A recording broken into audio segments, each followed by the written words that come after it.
11 months into building our tiny home, I pulled back a piece of subfloor, and the wood came apart in my hand. Not cracked, not chipped. It came apart like wet cardboard.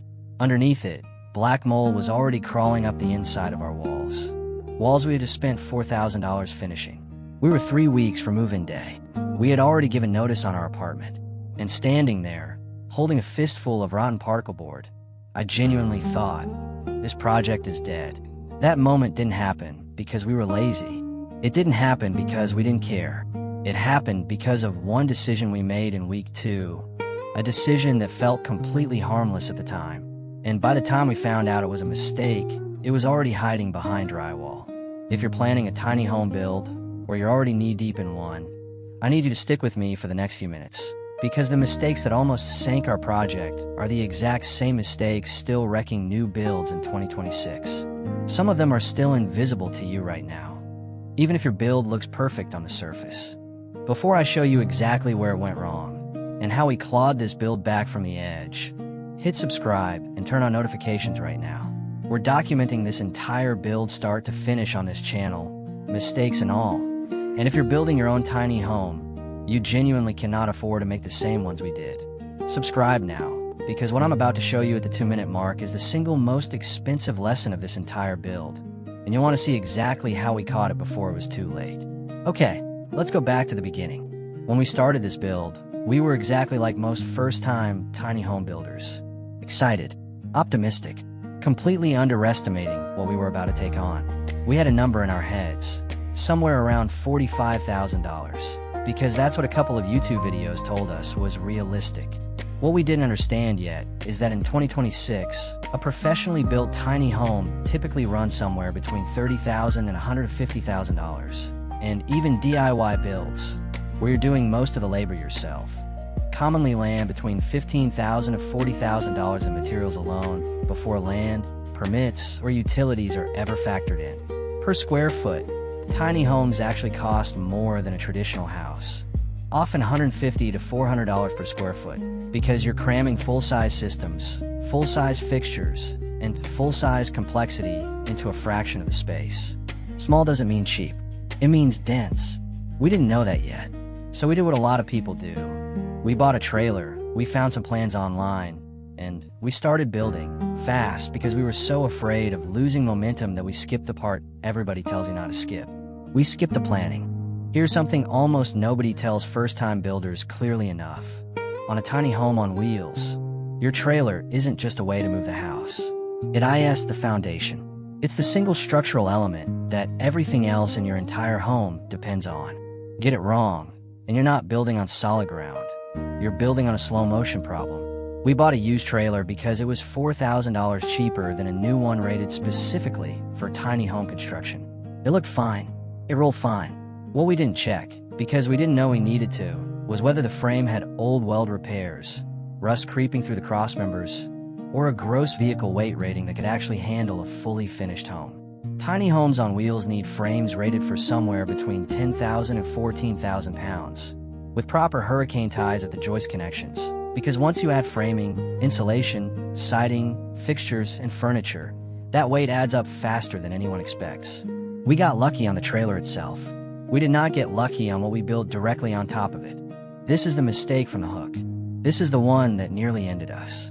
When we framed our floor, we used a cheap particle board subfloor because it was what our local supplier had in stock, and honestly, because it was less expensive than the alternatives. What we didn't understand is that tiny homes sit far closer to the ground than a normal house, which means the underside of that floor gets hit constantly with road spray, ground moisture, and condensation. And on a lot of builds, that subfloor runs the entire width of the trailer, with the walls framed directly on top of it.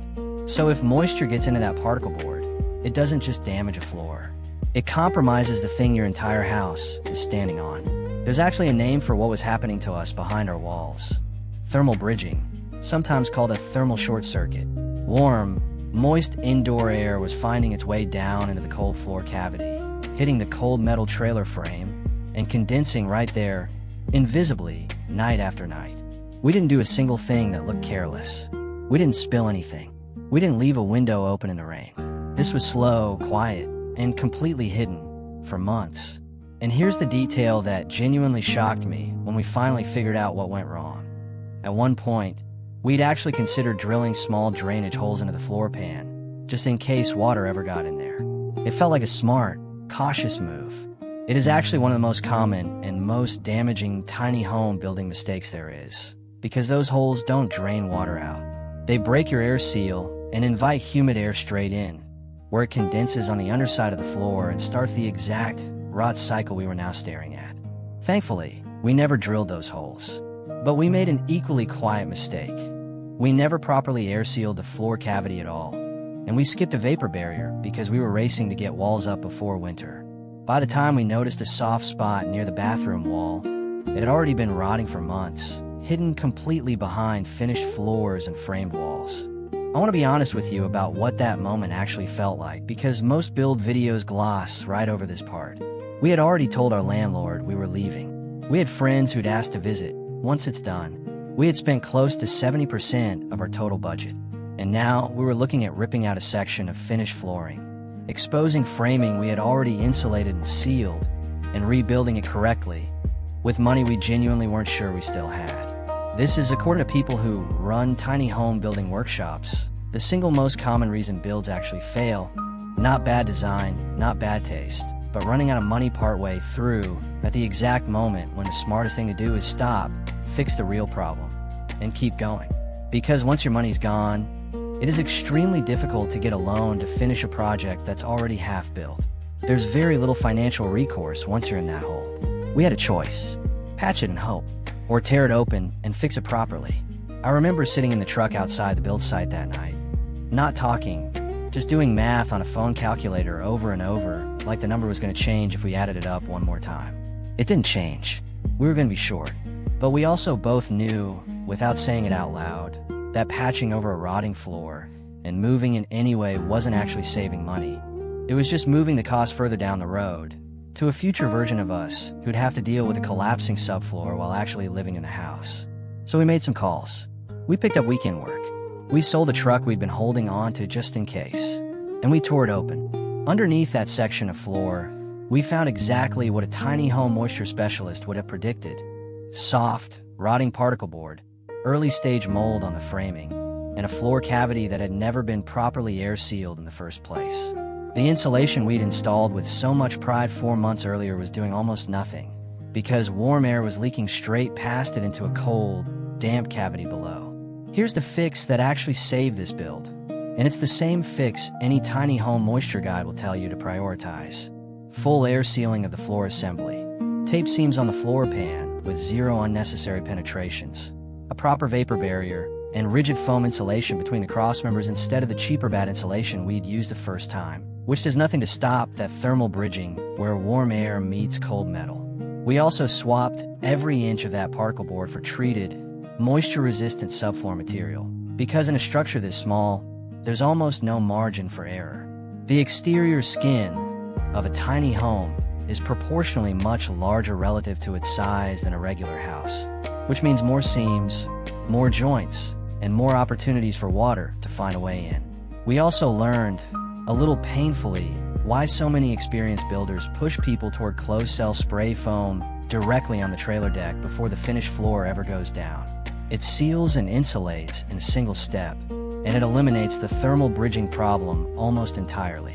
If we'd known that in week 2, we would have saved ourselves 5 weeks of demolition and rebuilding in month 11. There was also a roof side version of this same lesson we hadn't connected yet. Our home had a low slope roof, which we'd chosen because we liked the look of it: clean, modern, minimal. What we didn't know is that flat and low slope roofs are notoriously difficult, sometimes practically impossible, to vent properly the way a traditional gable roof can be, with airflow running above the insulation and out through the ridge and eaves. On our roof design, an unvented assembly was really our only viable option, which meant every seam, every penetration, every point where a vent pipe or a skylight broke through that roof had to be treated as a potential moisture entry point from day one. We went back over every single one of them with fresh flashing and sealant, because we were not about to fix one hidden moisture problem only to create a second one 20 feet above it. While we were tearing into the floor, we uncovered a second problem we hadn't even clocked yet. We were over our target weight, significantly. Early in the build, we made choices based on what looked good, not what made engineering sense.